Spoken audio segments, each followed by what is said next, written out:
Amém. Boa noite, a paz do Senhor. Somos gratos ao Senhor porque Ele é bom. Estamos aqui nos reunindo. Voltamos ao nosso horário da noite, né? Vamos orar para tudo continuar progredindo e a gente ter liberdade, né? Para o Senhor nos ajudar e minimizar essas enfermidades e tudo mais. Seja bem-vindo, inclusive o pessoal que está acompanhando online e que vai nos assistir depois.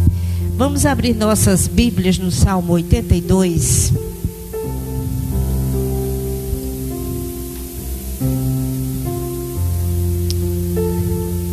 Diz assim o texto sagrado, falando sobre Deus, o juiz de todos, né? Deus toma o seu lugar na congregação divina. No meio dos deuses Ele julga. Até quando julgarão injustamente e tomarão partido pela causa dos ímpios? Defendam o direito dos fracos e dos órfãos. Façam justiça aos aflitos e desamparados. Socorram os fracos e os necessitados, tirando-os das mãos dos ímpios. Eles nada sabem, nem entendem, vagueiam em trevas, todos os fundamentos da terra vacilam. Eu disse, vocês são deuses, todos vocês são filhos do Altíssimo, mas vocês morrerão como simples mortais, e como qualquer dos príncipes vocês sucumbirão. Levanta-te, ó Deus, julga a terra, pois a ti pertencem todas as nações. Um salmo intrigante. Amém? Um salmo intrigante. Vamos aprender um pouquinho, né? Sobre isto essa noite. Vamos orar, nos colocar na presença do Senhor, pedir a sua graça, a sua misericórdia. Oremos. Jesus, muito obrigada. Somos gratos a Ti porque Tu és bom, porque o Senhor é justo, é o juiz sobre todos. Dá-nos da Tua graça e da Tua misericórdia. Nos ensina essa noite. Fala aos nossos corações, Senhor Jesus. Recebe-nos, recebe o nosso louvor, a nossa adoração. Sê conosco neste momento. Somos gratos a Ti. Que tudo seja para a honra e glória do Teu nome. Que sejamos edificados. Toma de conta de todos nós. No Teu nome. Amém. Vamos louvar ao Senhor.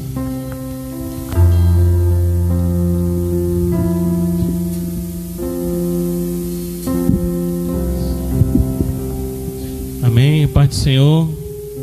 Meus irmãos, boa noite. Vamos adorar a Deus, né? Já declarando com alegria que a obra que Deus fez por nós através de Jesus.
Eu fui perdoado.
sou livre.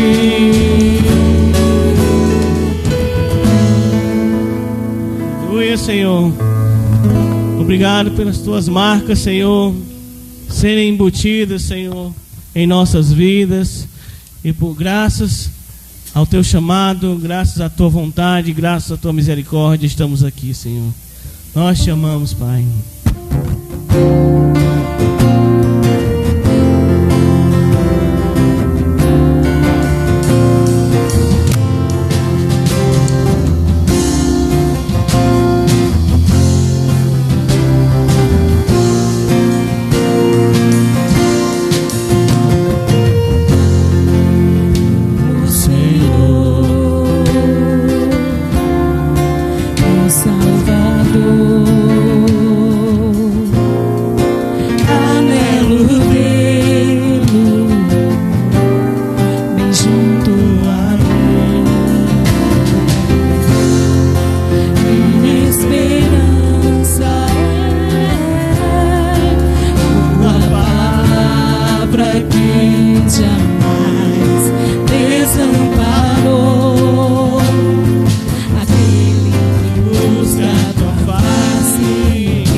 viver para Ti, pensar só em Ti. Queremos o Senhor perto de nós, estarmos perto de Ti, Deus. Aleluia, poderoso, poderoso Tu és, Senhor, não há outro como Tu.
tudo sobre todos.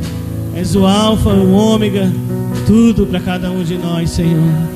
Tu és tudo para nós, Senhor. Tudo que precisamos, tudo que devemos buscar, tudo que buscamos, Senhor. Aleluia, Senhor.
de nós. Tua glória desce o céu em torno de nós, em torno de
possamos, Senhor, ansiar, Deus, nos entregar a Ti, Deus, por ver cada passo, Senhor, na Tua presença, cada passo, Senhor, no jardim, Deus, no Teu templo, seja em direção às nossas vidas, Senhor, seja participando, Senhor, da Tua glória, Senhor, num lugar secreto de oração, Deus. Aleluia, Deus.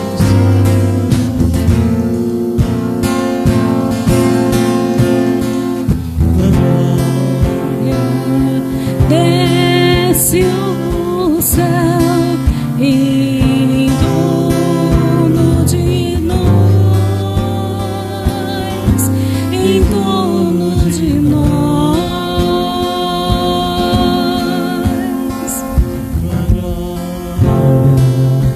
Desce o céu em torno de nós, em torno de nós.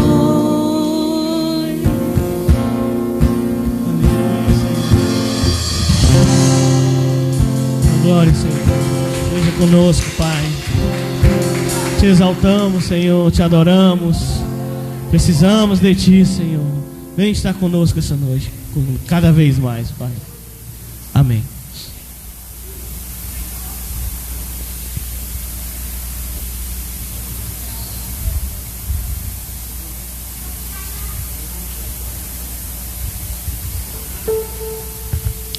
Amém. Vamos recolher nossos dízimos, nossas ofertas. Assim nós somos gratos ao Senhor, demonstrando, devolvendo um pouco daquilo que Ele tem nos dado.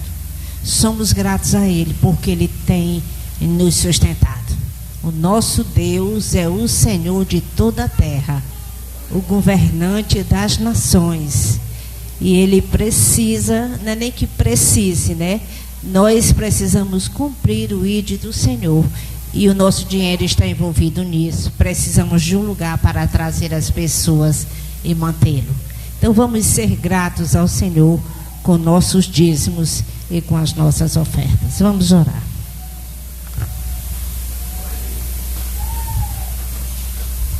Oremos. Deus eterno, Criador do céu e da terra, graça te damos, Senhor, por mais uma oportunidade de estar diante de Ti nesta noite. Obrigado, Senhor, por cada um que está aqui presente. Que Tu possa abençoar, que Tu possa continuar provendo toda a sua necessidade. Em nome de Jesus, que Tu possa derramar da Tua graça, da Tua misericórdia sobre a vida de cada um. Em especial os que te dizimos e os que te ofertam para o Teu reino. Em nome do Teu Filho amado Jesus Cristo. Amém.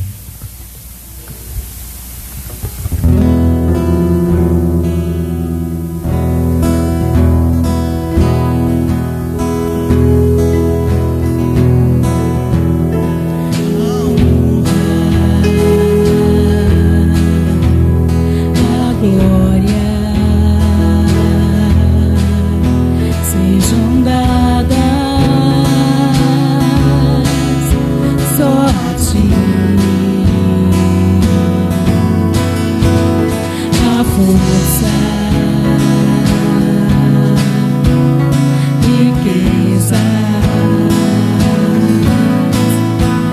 sejam dadas só a ti. Vem lavar meu coração de qualquer motivação e não seja o teu louvor.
Amém. Vamos orar pelas crianças, né, Coutinho?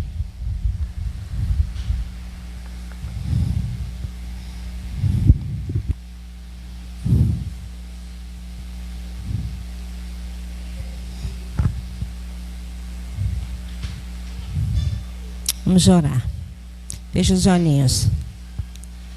Vamos orar, irmãos. Senhor, nós colocamos diante de Ti as crianças, o ministério infantil, a igreja, suas famílias. Que nós venhamos juntos edificar essas crianças, criá-las no temor do Senhor. Abençoa, Pai, guarda do mal e ajuda cada um dos Teus servos. No Teu nome, amém. Podem ir. Amém.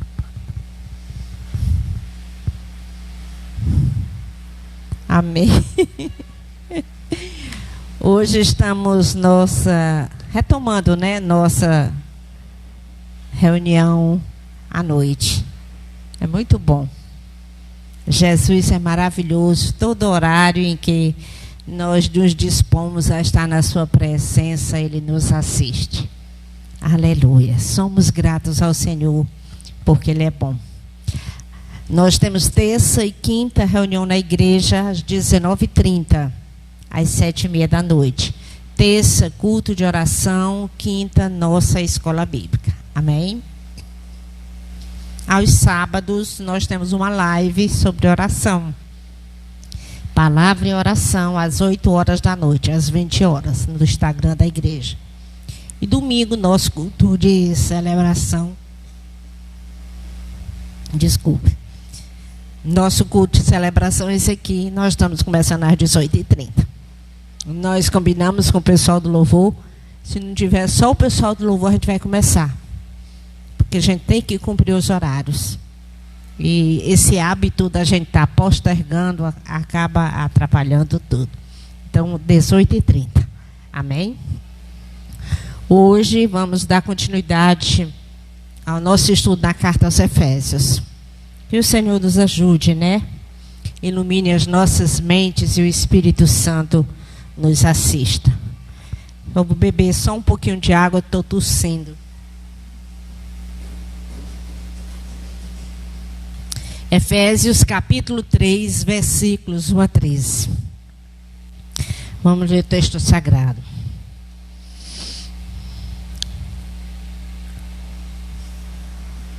Efésios 3, 1 a 13. Diz assim: por essa razão, eu, Paulo, o prisioneiro de Cristo Jesus, por amor de vocês, os gentios, se é que vocês ouviram falar a respeito da dispensação da graça de Deus a mim confiada em favor de vocês, pois, segundo uma revelação, me foi dado conhecer o mistério, conforme escrevi há pouco resumidamente.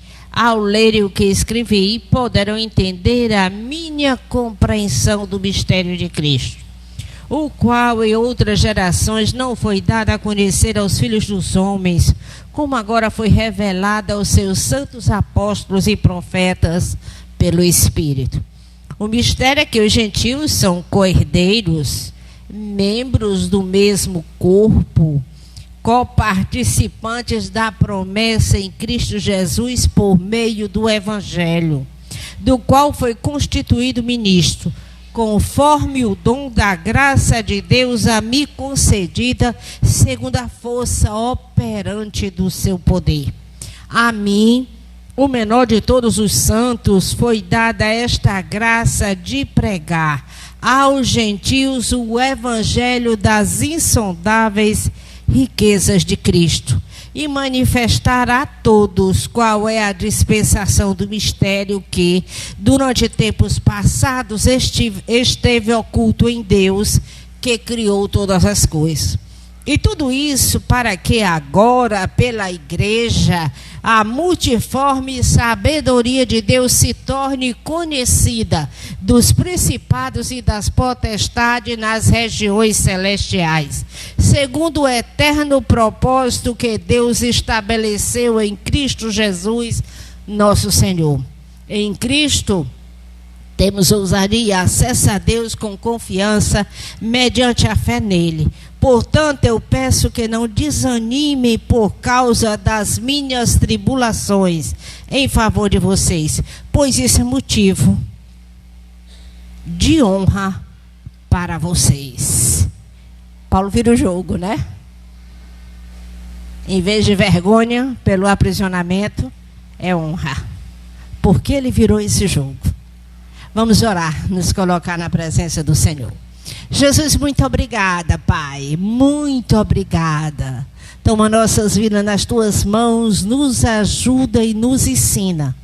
Que o teu Espírito Santo tenha liberdade nas nossas vidas. Obrigada, Senhor, no teu nome. Amém.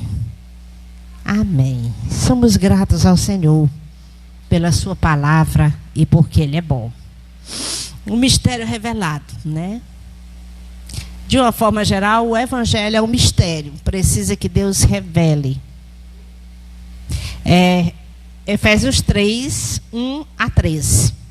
Amém? De uma forma geral, o Evangelho é um mistério. Precisa que o Espírito Santo revele. Mas dentro desse mistério que é o Evangelho, esse poder de Deus, né, revelado a nós, há o segredo de que não só judeus que tinham a instrução de Deus, a lei do Senhor, teriam acesso a Deus, mas também os gentios. É sobre isso que o apóstolo Paulo está falando. A Bíblia já havia ensinado no Antigo Testamento que Deus buscaria não os judeus para se unirem ao seu povo. Em Romanos 16, 26, no Novo Testamento fala sobre isso. Isaías 19, 25, cita a Etiópia, o Egito, buscando ao Senhor como sacerdote. E no Antigo Testamento, nós já colocamos também que para fazer parte do povo de Deus, esse povo que está mais perto do Senhor, os outros estavam longe, né? Os judeus tinham acesso pela aliança e pela instrução, pela lei, os oráculos de Deus. Os homens precisavam ser circuncidados na nação judaica. Era o sinal da aliança. E homens e mulheres não judeus, quando eles se tornavam prosélitos, né, do judaísmo, eles se aproximavam da instrução, da lei de Deus. Os homens eram circuncidados e homens e mulheres eram imersos em água. Nós já falamos sobre isso. É uma questão de purificação. A ideia é que eles vão se tornar espiritualmente puros para poder fazer parte da aliança. Passa pela aliança. Agora, com o advento do Messias, é isso que Paulo está falando, ficou claro aos apóstolos, na era presente de Paulo, e aos profetas do Antigo Testamento, que haviam profetizado e mencionado os gentios. Isaías está repleto disso. O próprio chamado de Abraão vislumbra isso. Agora está sendo revelado que pela fé em Cristo, no Messias de Israel, todos podem vir a Deus nos mesmos termos. Esse nivelamento de que já falamos. Vamos ao texto, né? Vamos ao texto que facilita ainda mais a gente compreender como o apóstolo vai defender esse argumento. No capítulo 2, versículos 21 e 22, nós temos o contexto imediato. Diz assim, só trazendo a memória. Nele, está falando de Cristo, todo edifício bem ajustado cresce para ser santuário dedicado ao Senhor.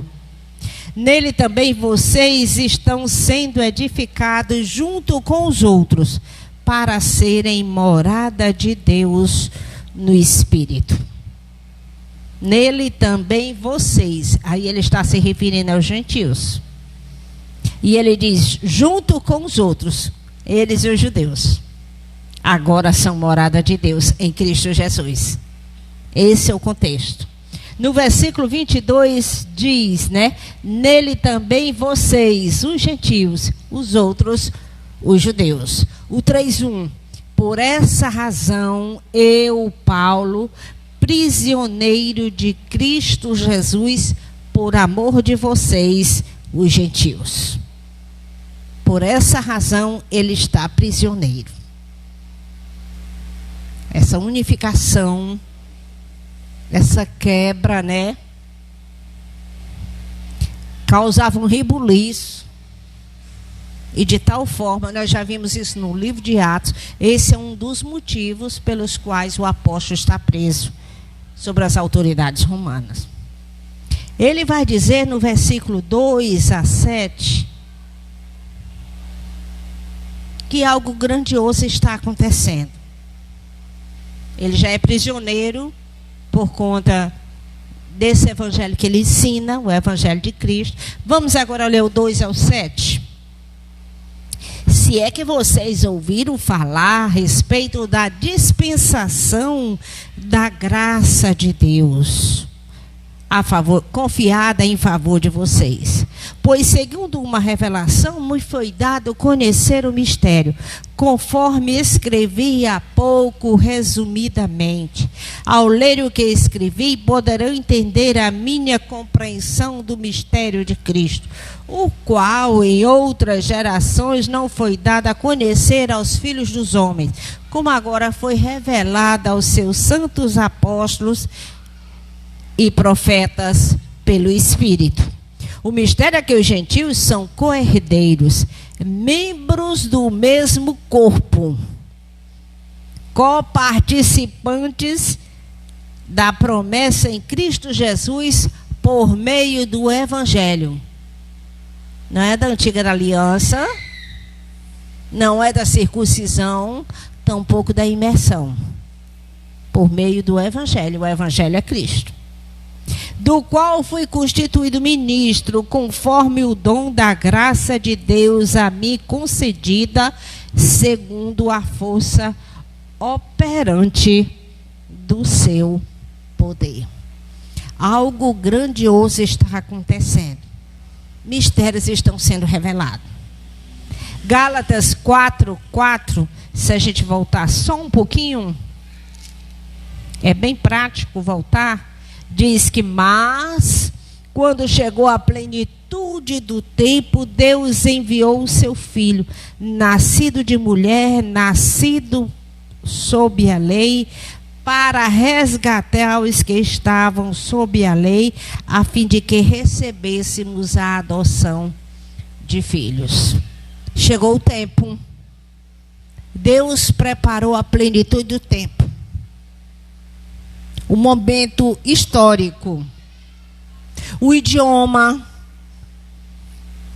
o domínio do Império Romano naquelas regiões, a cultura, o levantamento de perguntas cruciais feitas sobre a vida no período interbíblico, pelos filósofos. Tudo isso foi criando um ambiente e foi permeando a mente das pessoas. Quem veio resolver, quem veio revelar foi o Senhor Jesus. No período interbíblico, é justamente o período dos filósofos. É o período da hegemonia grega. Aí nós temos o idioma, nós temos a helenização, depois nós temos o Império Romano. Deus preparou a história para aquele momento e ali. Quando a gente fala do Império Romano, a gente pensa nas estradas romanas, por causa da paz romana, guerras, lutas, assaltos nas estradas.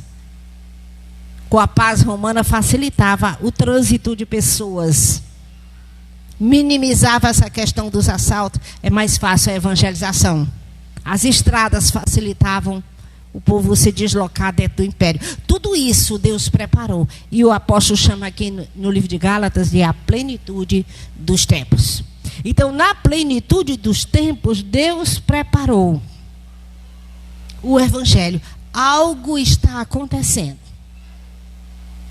E como é que ele vai explicar isso? Porque dentro desse projeto grandioso de Deus para toda a sua criação, para todo o cosmos, os gentios estão envolvidos. Como é que ele vai explicar isso? Na realidade, versículo Efésios 3, do versículo 2 ao 13, ao que a gente chama de digressão. O que é uma digressão? Nós lemos agora os primeiros 7 versículos. Uma digressão é uma figura. É como você está dizendo algo. Aí você se afasta um pouco do assunto e coloca uma outra coisa para elucidar aquele assunto primeiro. É como um grande parêntese. E isso dificulta. Até quando a gente está ministrando a palavra de Deus, se você faz uma digressão, às vezes pessoas que não são muito atentas, elas se perdem naquilo que você está dizendo. Pois o apóstolo Paulo faz muito disso. É isso que ele vai fazer aqui. Ele vai falar sobre a prisão dele, para que os irmãos não fiquem desanimados concernente àquela prisão. Aquilo não era o fim. Não era a derrota do apóstolo, tampouco do evangelho.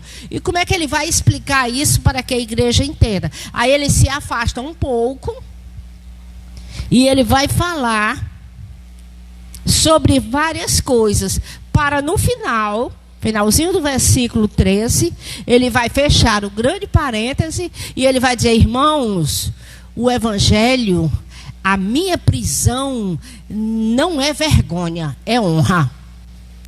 O parêntese é para explicar isso. No 3 ao 5, que nós já lemos, ele diz: segundo uma revelação, me foi dado conhecer o mistério, conforme escrevi há pouco, resumidamente. Ao ler o que eu escrevi, poderão entender a minha compreensão a respeito do mistério de Cristo. Ele quer que os irmãos entendam porque que para ele a prisão é uma honra.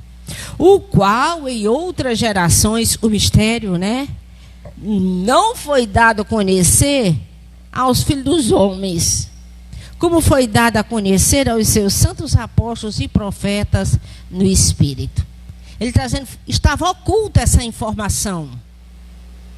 Tanto o Evangelho, e principalmente nesses termos que está sendo explicado, judeus e gentios juntos como membros do mesmo corpo. Então ele está explicando sobre isso. Essa palavra mistério, irmãos, era comum nos dias de Paulo nas religiões de mistérios. Toda religião do paganismo, eles chamavam religião de mistérios. Envolvia deuses, ocultismo, todas essas coisas. Então, isso era muito comum usar esse termo. Havia ritos de iniciação. A gente vê isso em filmes da Idade Média. Aqueles ritos de iniciação, aquelas coisas, ocultismo. Pronto, a religião de mistério ali envolve idolatria, satanismo, envolve tudo. Então, toda aquela gama de religiões que existiam, eles chamavam, para resumir o assunto, de religiões de mistérios. Então, essa palavra era comum. Paulo usou esse termo comum para explicar que o evangelho esteve oculto e que dentre esse evangelho que foi revelado e agora havia se cumprido em Cristo, havia o segredo de que os gentios também faziam parte disso. Quando se encontrou há pouco tempo os manuscritos do Mar Morto, essa palavra, que são manuscritos do 1º século, essa palavra mistério, ela se referia especificamente ao plano de Deus na história. Já tinha essa ideia. Então, Paulo, quando usa essa palavra mistério, ele diz, olha, isso que vocês falam, tudo de oculto, agora foi revelado. É Jesus Cristo, a salvação. E tem a ver com o plano de Deus para a história. Ele pegou a cultura popular e trouxe e encaminhou aquilo que eles falavam dentro do evangelho. É como se ele fizesse uma limpeza no que eles acreditavam. E ele começa a explicar que o evangelho está sendo revelado. No 3,6 ele diz, o mistério é que os gentios são co-herdeiros, membros do mesmo corpo, coparticipantes da promessa em Cristo Jesus por meio do evangelho. Co-herdeiros. Digamos que você tem uma herança e você tem digamos assim, um empregado que está dentro da sua casa há 20, 30 anos, é aquele que você diz é parte da família, e você só tem um filho. Aí é possível o dono da herança dividir a herança entre o filho, até porque aquele empregado que está lá, aquele servo, há tanto tempo já é considerado um membro da família. Mas ele nunca vai deixar de ser um servo. Quando as pessoas foram fazer referência e dizem, olha, isso aqui recebeu a herança, mas ele é servo. Não tem isso. Fica sempre... Paulo está corrigindo isso. Os gentios não vão ser colocados como um elemento surpresa e vão adentrar na herança como algo para ser diferente. Não. Não vai ter essa vírgula toda hora que se mencionar os gentios. Ele vai colocar o quê? Eles são co-herdeiros, mas não só isso. Membros do mesmo corpo. Quando ele coloca isso, ele está usando a analogia. Jesus é o cabeça e os gentios assim como os judeus que creem em Cristo são membros. Poderia ter um braço judeu, outro braço gentil. É todo mundo igual. Membros no mesmo corpo. A diferença é Jesus, que é o cabeça. Ele está botando... É profunda a compreensão dele, a maneira como ele coloca. Ele não quer deixar nenhuma... uma rusgazinha que não seja compreendida. É membros do mesmo corpo. E eles participantes da promessa. Quando ele fala participantes da promessa, é aquela promessa que Deus deu a Abraão. E o descendente de Abraão, Jesus Cristo. Eu até mencionei num dos cultos aqui, é como se a grande promessa fosse um fio de ouro que percorre toda a Escritura. Pronto, eles são participantes, coparticipantes da promessa em Cristo Jesus. Não por meio do judaísmo e seus ritos de iniciação. No caso do judaísmo, a cirurgia, né? A circuncisão. Não simplesmente por isso, mas por meio do Evangelho de Cristo Jesus. É muito explícito a maneira como ele coloca.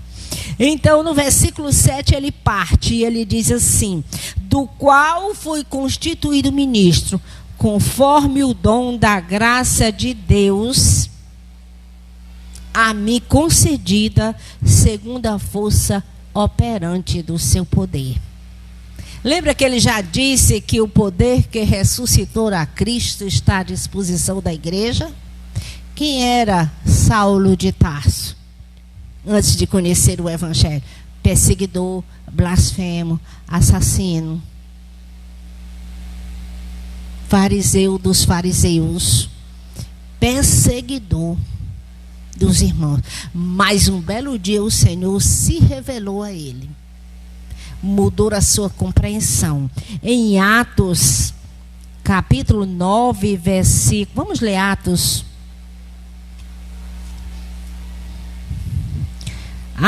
9, 15 a 18.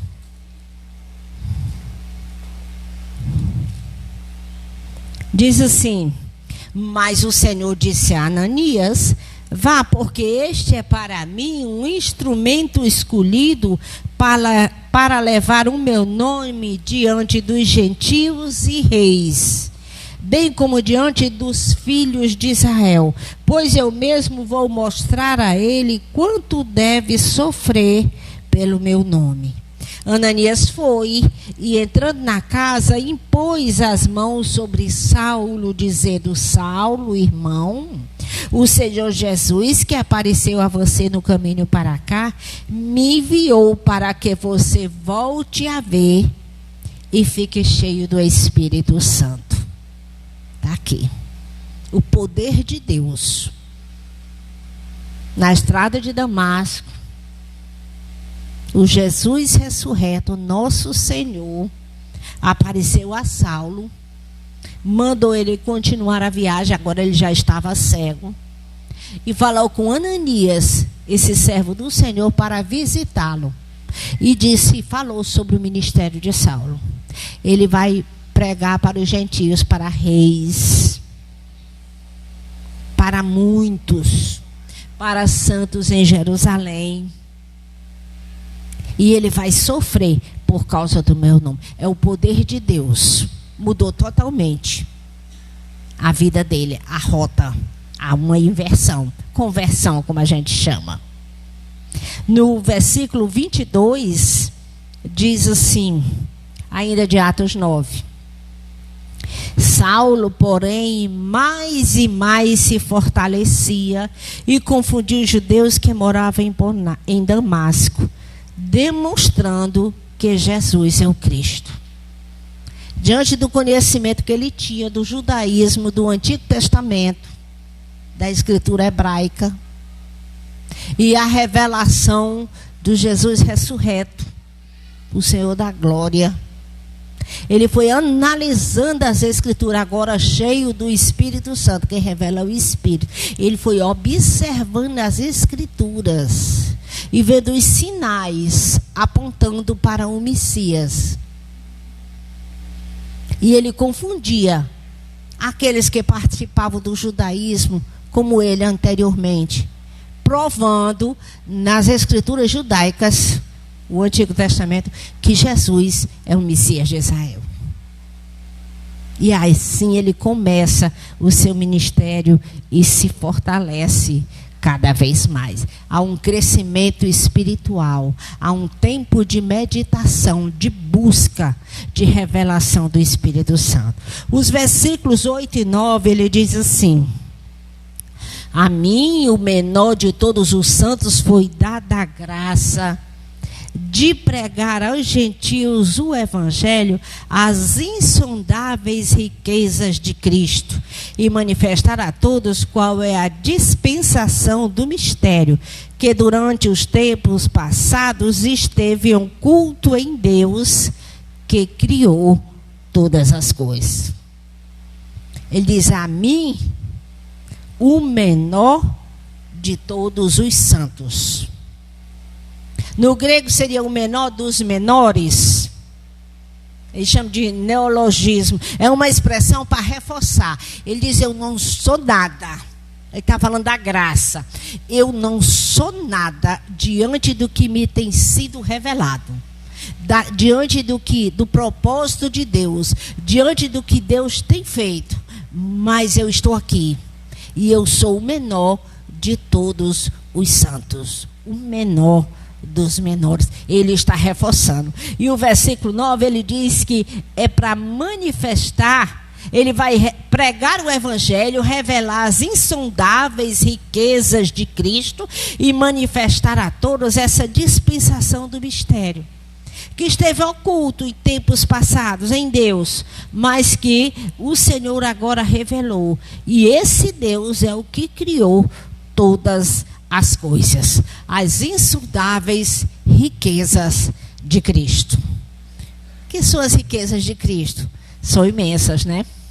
Nos criou, nos chamou, fez um propósito para toda a sua criação, não nos deixou morrer no pecado, providenciou um projeto de salvação, pôs em andamento a despeito da rebeldia humana, chama alguns, revela o seu evangelho, dá o seu Espírito Santo, concede força, poder que ressuscitou a Cristo, coragem, ele vai falar na frente, ousadia, e nós estamos aqui, nos deleitando no Senhor, independente de tudo o mais.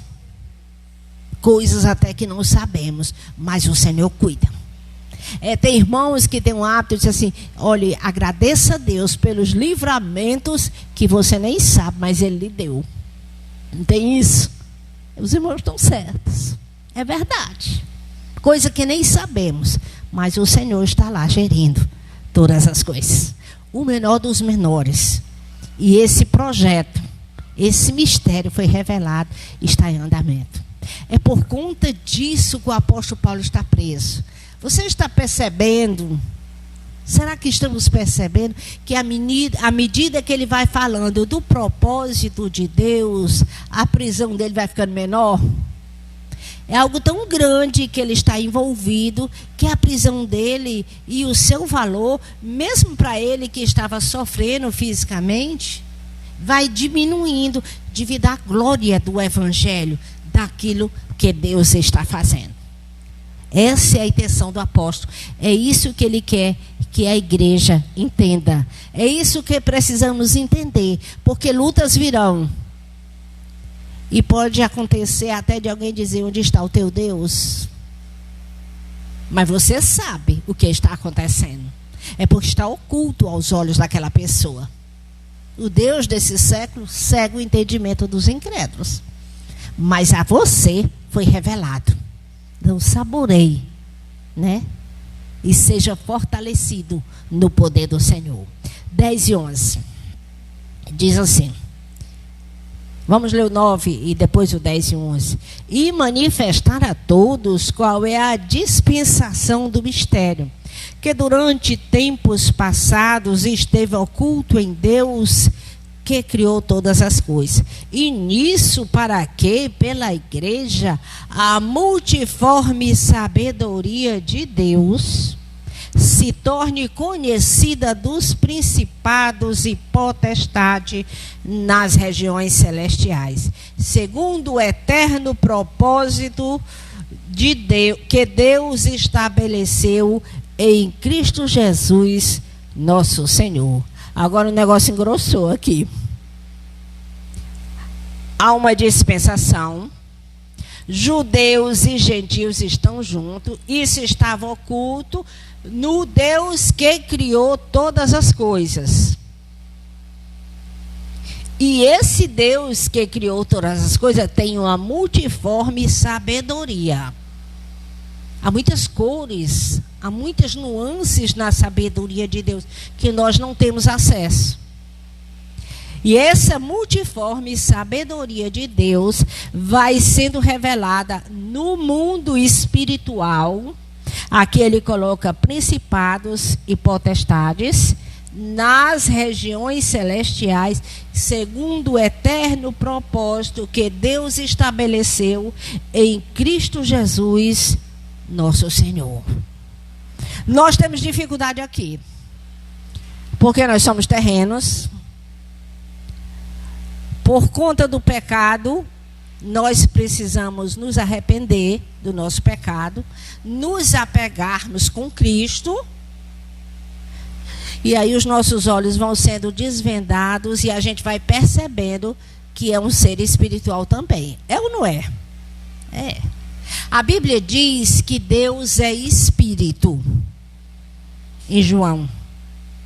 Deus é espírito e importa que os seus adoradores o adorem em espírito e em verdade. É isso que a Bíblia diz. A Bíblia não entra em detalhes quanto, porquê e como Deus criou o mundo espiritual. O que nós temos acesso na Escritura é a criação desse mundo que a gente vive. E dos astros que regulam o nosso dia e a nossa noite. Aquilo que a gente consegue ver é o que a gente tem. Mas a gente percebe, e logo no capítulo 3 de Gênesis, que uma serpente adentrou o jardim, insinuou, e a mulher acatou a insinuação e voltou-se contra o desígnio de Deus. Desobedeceu a Deus. Não é isso? Isso é muito claro. Por isso, os homens são entregues aos seus pecados e pecam diante do Senhor. São injustos. Vamos ler o Salmo 82 de novo, que a gente leu no começo da reunião.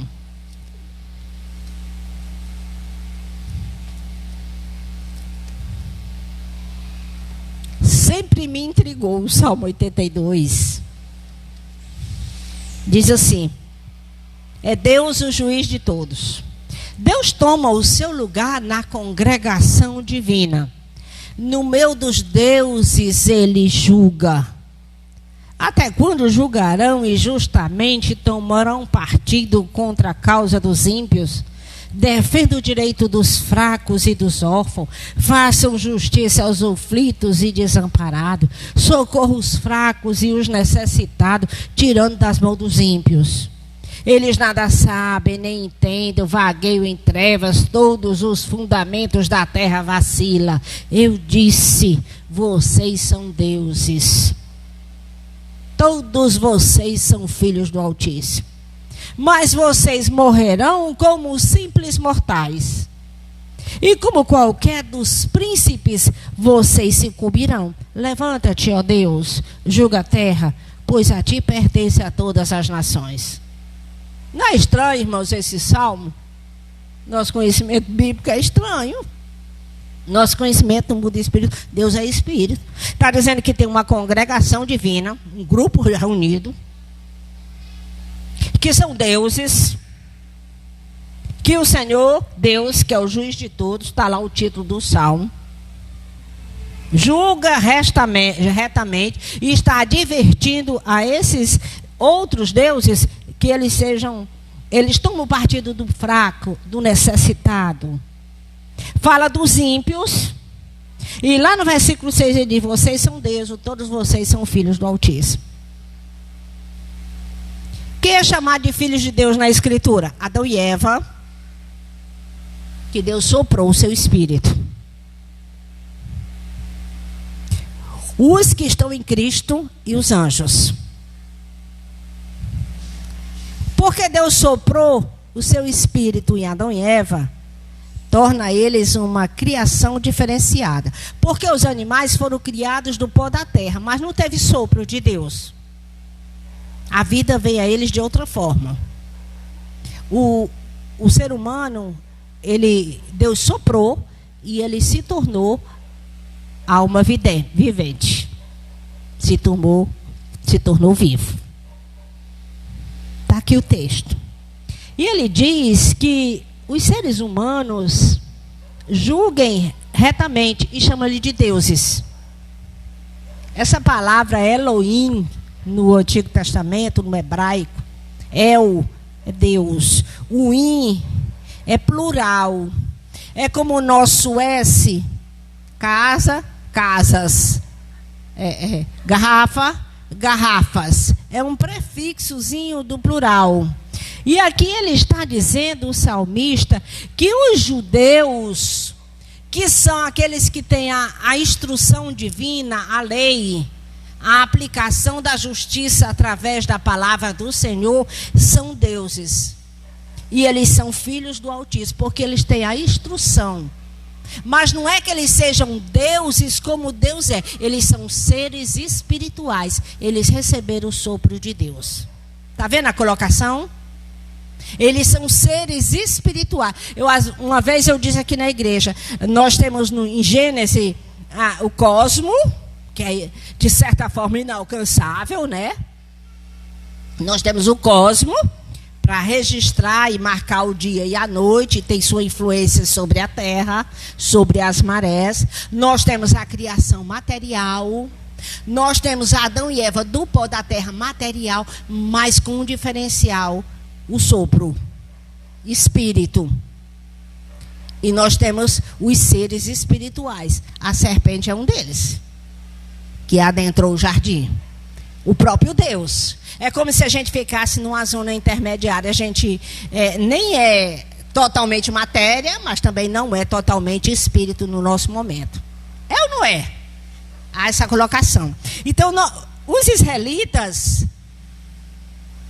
aqui é a Torá, né? Eles são seres espirituais. E de posse da instrução de Deus, da lei de Deus, eles são autoridade. Lembra de Deus dizendo para Adão e Eva que eles tinham o governo de toda a terra? Eles pecaram e foram expulsos do jardim. Mas quando o Senhor dá a lei e a aliança lá no Sinai, eles têm autoridade, os israelitas, por conta da aliança no Sinai. Ele está dizendo o quê? Vocês são autoridades espirituais, filhos do Altíssimo, por conta da instrução. Julguem retamente. Será que a irmã Jani está certa quando vê e coloca dessa forma? Vamos para João capítulo 10. Jesus usou esse texto. E é por causa do texto de João que eu sempre fui intrigada com esse texto. João capítulo 10.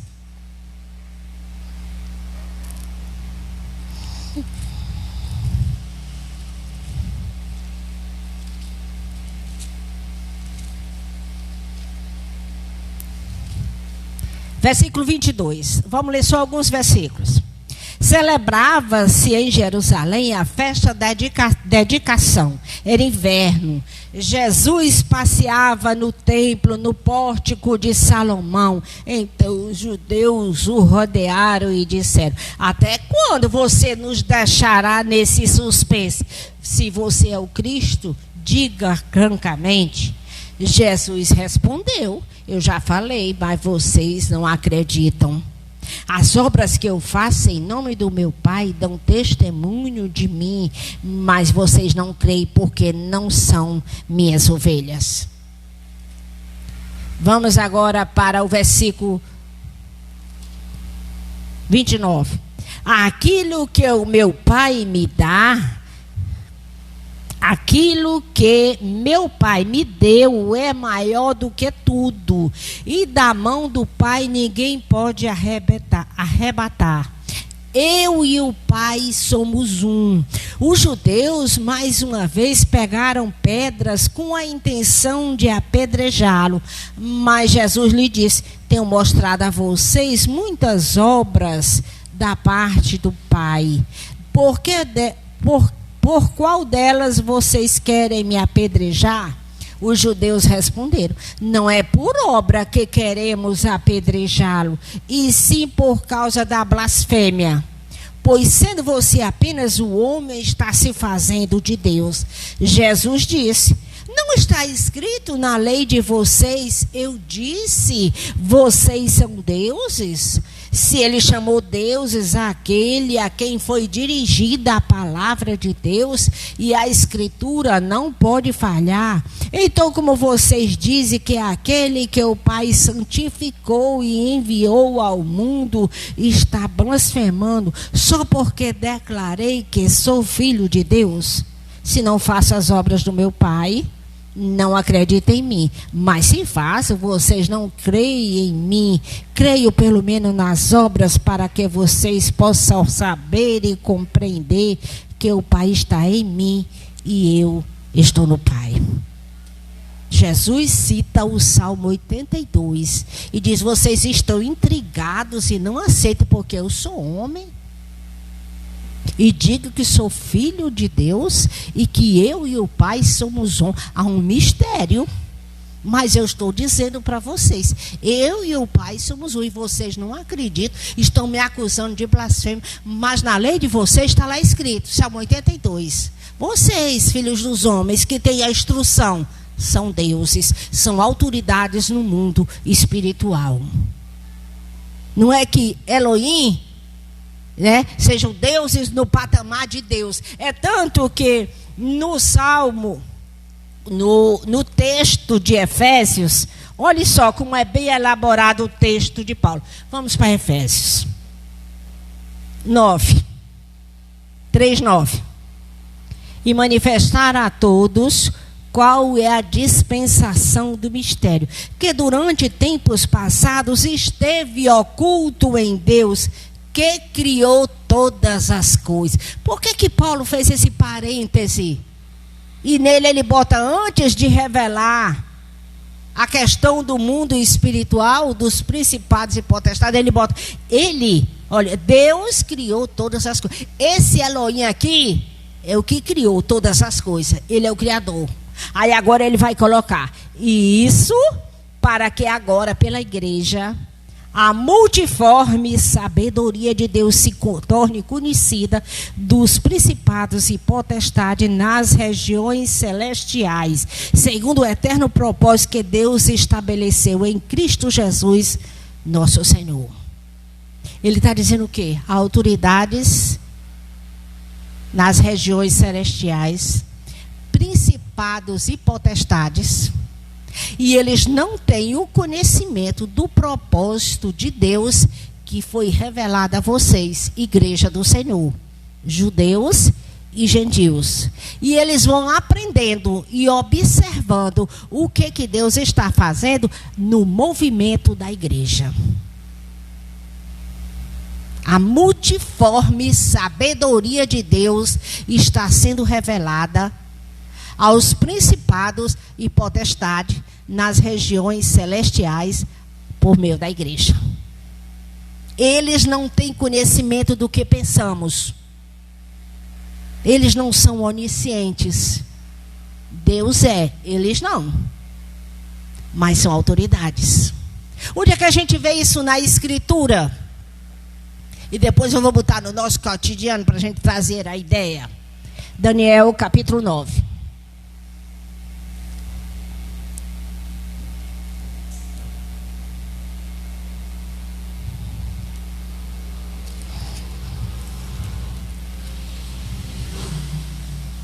9 não, irmãos, 10. Desculpe.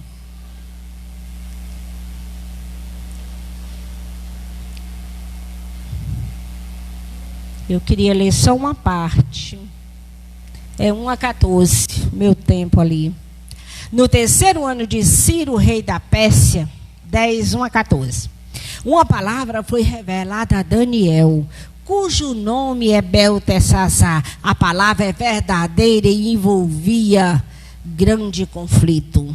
Ele entendeu a palavra e teve entendimento da visão. Naqueles dias eu, Daniel, fiquei de luto por 3 semanas. Não comi nada que fosse saboroso, não provei carne nem vinho e não ungi com óleo algum até que se passaram 3 semanas.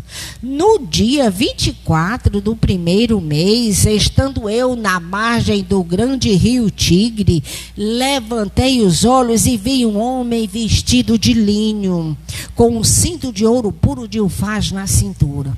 O seu corpo era como berilo e o seu rosto parecia um relâmpago. Os seus olhos eram como tochas de fogo, os seus braços e os seus pés brilhavam como bronze polido. E a voz das suas palavras era como barulho de uma multidão. Só eu, Daniel, tive aquela visão.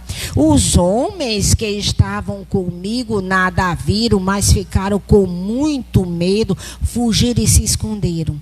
Assim fiquei sozinho e contemplei esta grande visão, e não restou força em mim.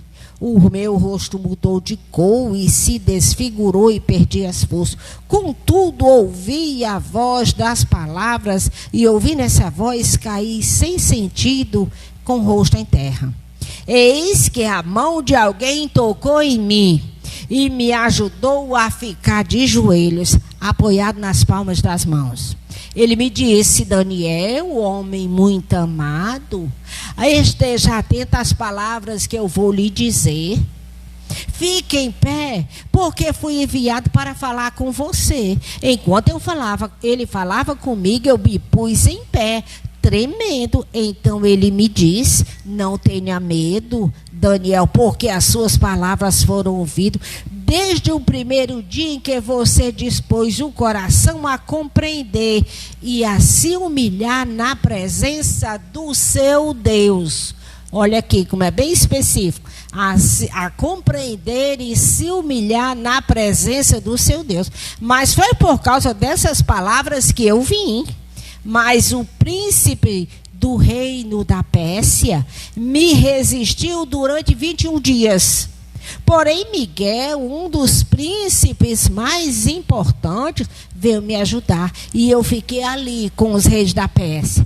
Agora vim fazer com que você entenda o que vai acontecer com o seu povo nos últimos dias, porque a visão se refere a dias muito distantes. Daniel orou. Oração mexe no mundo espiritual. É ou não é? A gente ora a Deus.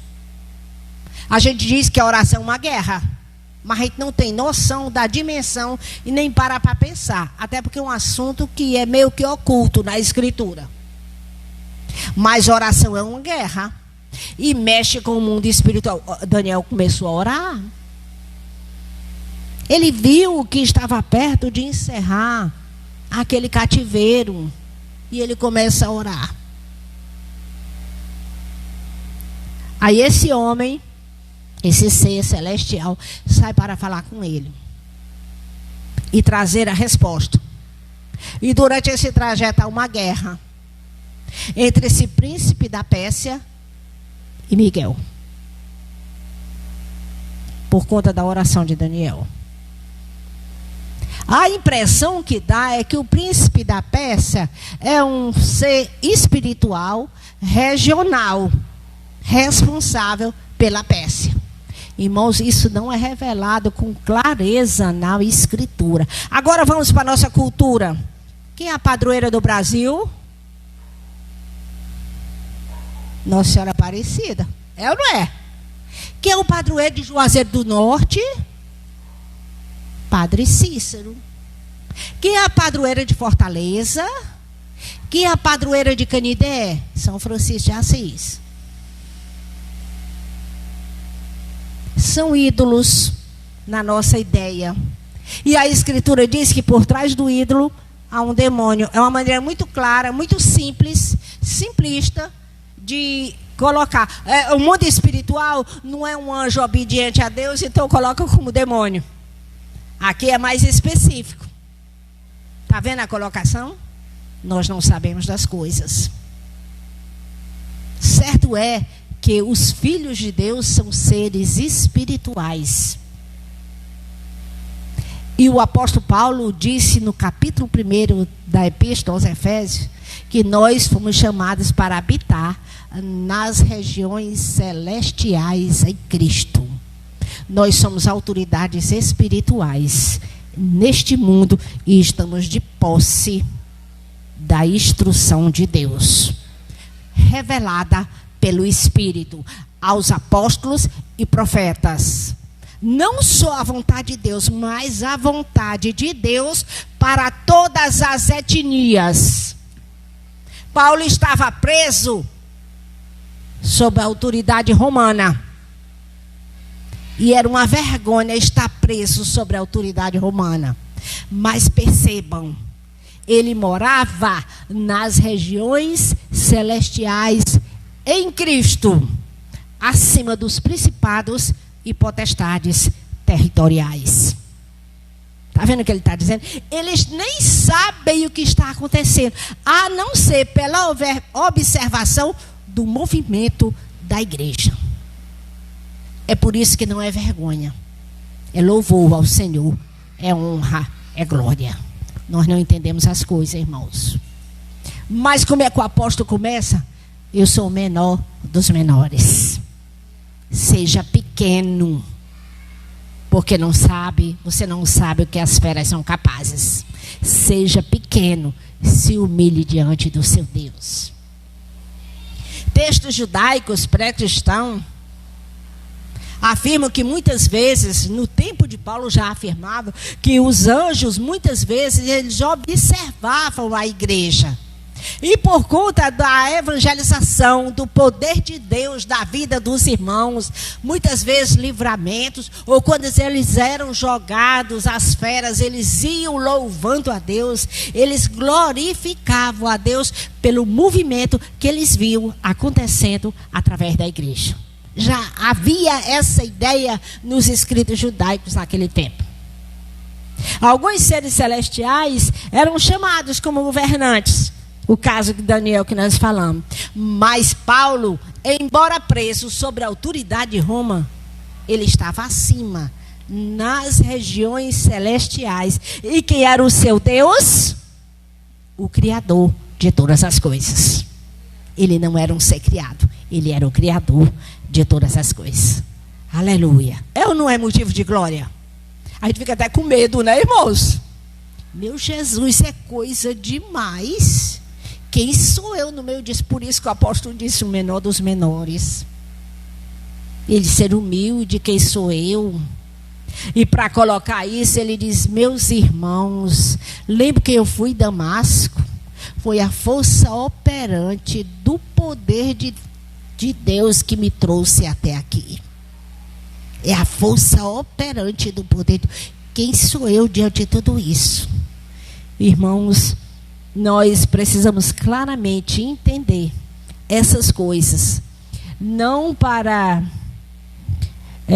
nos assustarmos, tampouco para nos gloriarmos, mas para estarmos convictos do poder de Deus que nos arrancou das trevas para a sua verdadeira luz e termos ousadia. Não para enfrentarmos as pessoas, tampouco o mundo espiritual, de jeito nenhum. Não nesse sentido, mas ousadia no poder de Deus para glorificar a Deus e fazer o ID do Senhor. Porque assim como o Senhor arrancou o apóstolo Paulo das trevas e o transformou em apóstolo dos gentios, ele deu essa compreensão, ele viu o próprio Cristo ressurreto na estrada de Damasco, ele também nos chamou. E quem somos nós? Mas ele está dizendo, é esse o lugar o da igreja. Seres espirituais, morando nas regiões celestiais em Cristo, na autoridade, com o poder que ressuscitou a Cristo nas suas mãos. É por isso que ele diz, o menor dos menores. Cultive a humildade diante disso. Versículo 12. Em Cristo temos ousadia e acesso a Deus com confiança mediante a fé nele. Em Cristo, tá vendo? Não é frequentar a igreja, não é ser crente nominal, nem ler a Bíblia, orar e vir para a igreja como exercício religioso simplesmente. Isso aqui tem a ver com interiorização da palavra. Em Cristo. A ceia, eu acho rica a ceia do Senhor, já mencionei em outro momento. Você come aquele pão que é símbolo do corpo de Cristo, ele se mistura com o seu corpo. É símbolo, o sangue, o suco de uva é símbolo do sangue de Cristo. É só uma figura. Mas entenda, em você foi banhado com o sangue de Cristo. Você que não era nada.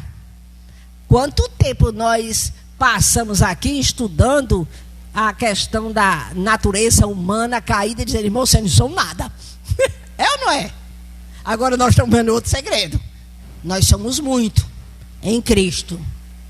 Para tanto, precisamos nos colocar como o apóstolo, o menor dos menores. Quem somos nós? Diante de um privilégio e de um projeto tão grandioso. Quem somos nós? Mas ele está dizendo aqui, com ousadia. Seja ousado, irmão. Ousadia é usada como uma conversa franca entre amigos.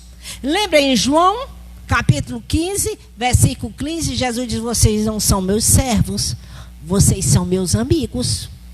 Porque o servo não sabe o que o seu senhor faz. Eu tenho dito a vocês o que eu ouvi do meu pai. Vocês são meus amigos. Então, olha, vocês agora têm ousadia. Vocês são amigos de Jesus Cristo. Aquele que disse, eu e o Pai somos um. Que morreu na cruz por vocês. Então, tenham acesso a Deus com confiança. Creiam mediante a fé nele. Mediante a fé nele. Portanto, eu peço que não desanimem por causa das minhas motivos de honra para vocês. Aleluia. É ou não é um motivo de honra? É tanta honra que a gente fica assim, de boca aberta, estupefato. Meu Deus, tem misericórdia de mim. O que é isso? Quem sou eu? Irmão, assuma. Se você entender isso, se esse espírito de humildade, o menor dos menores, diante de um projeto tão grandioso, penetrar na sua alma, nada mais vai lhe impedir de ser grata a Deus e servir a Ele com tudo o que você tem e que você é. Com o seu tempo, com o seu louvor, com a sua adoração, com as suas finanças, com a sua família, com o seu corpo. Por causa daquilo que Cristo fez e tem para cada um de nós. Por que é dado em reservas? Porque falta a revelação. Falta a compreensão daquilo que o Senhor fez pelas nossas vidas. Da amplitude e do poder da cruz. Mas o apóstolo diz que o poder que ressuscitou a Cristo está à nossa disposição. E são coisas que não entendemos só na eternidade. Na Escritura tem vislumbres.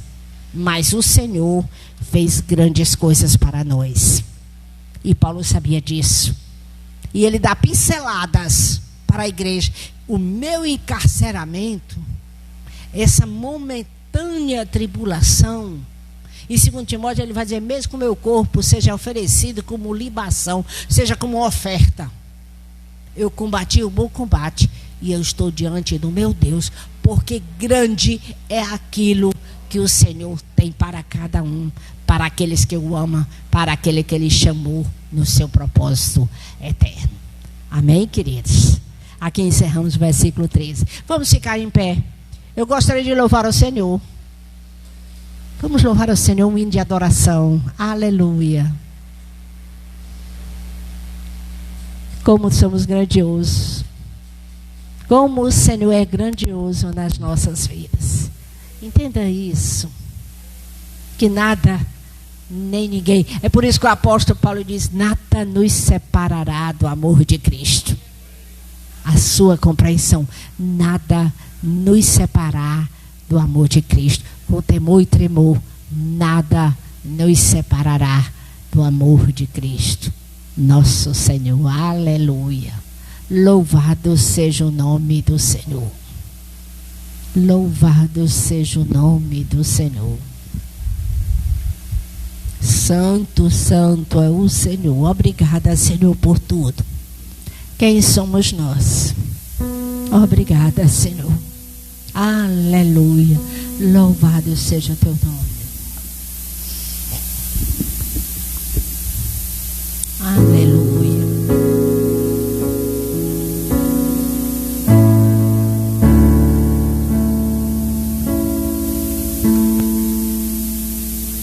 Em espírito, em verdade, te adoramos.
vamos fazer com tudo aquilo que temos aprendido na palavra de Deus? O que vamos fazer com esse privilégio, pecadores, mas agora lavados no sangue de Jesus, habitando nas regiões celestiais em Cristo, autoridades com a palavra do Senhor, acesso a Deus pelo Espírito, pela sua palavra, amizade com Todo-Poderoso. Vamos cuidar das nossas vidas em primeiro lugar, buscar ao Senhor, ser gratos, adorá-los e ter cuidado, vigilantes, o menor dos menores, mas na presença do Todo-Poderoso. Aleluia. Pregando o Evangelho. Não é prisão, não é sofrimento, não é tentação. Nada barra o povo de Deus. É honra. O Senhor lhe chamou. Seja o menor dos menores, mas entenda, você está na presença do Todo-Poderoso. O mundo lhe assiste, porque você foi levantado como estandarte em prol do Evangelho. O mundo lhe assiste, e o mundo espiritual também, mas você habita com o Senhor dos senhores, o nosso Deus, o Criador de todas as coisas. Em Cristo já vencemos. Aleluia. Entenda isso. Se você entende isso, você não sai da presença do Senhor nem um minuto da sua vida. Jesus, muito obrigada pela tua palavra. Muito obrigada pelo poder da ressurreição agindo nas nossas vidas. Nos ajuda a entender essas coisas. Não queremos ser curiosos quanto a essas coisas. Queremos apenas descansar no Senhor. Nos reviste, Senhor, do teu sangue, nos lava a cada dia, nos dá um espírito de humildade, de amor pelo Senhor. Toma nossas vidas, nos ajuda a entender o que é estar nessa terra com o selo do Espírito Santo em meio ao mundo perdido. Nos ajuda a entender o que é ser luz em meio às trevas, e nos ajuda a te adorar, a compreender quem o Senhor é pelas nossas vidas. Tudo mais passa, mas o Senhor é o mesmo ontem, hoje e eternamente.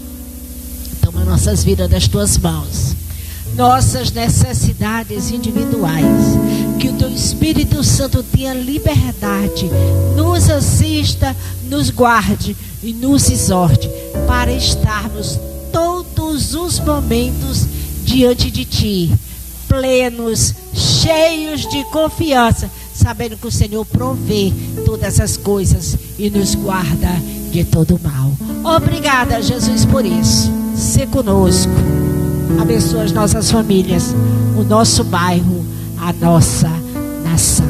Em nome de Jesus, aleluia, amém. Levante a sua mão para o céu. Que a graça do Senhor Jesus, o amor do Pai, o seu Espírito Santo, o poder da ressurreição de Cristo repouse sobre todos nós, nos ajude e nos ensine hoje e sempre, não só a nós, mas a toda a igreja do Senhor. Amém. Deus abençoe os irmãos em nome de Jesus. Amém. Deus abençoe.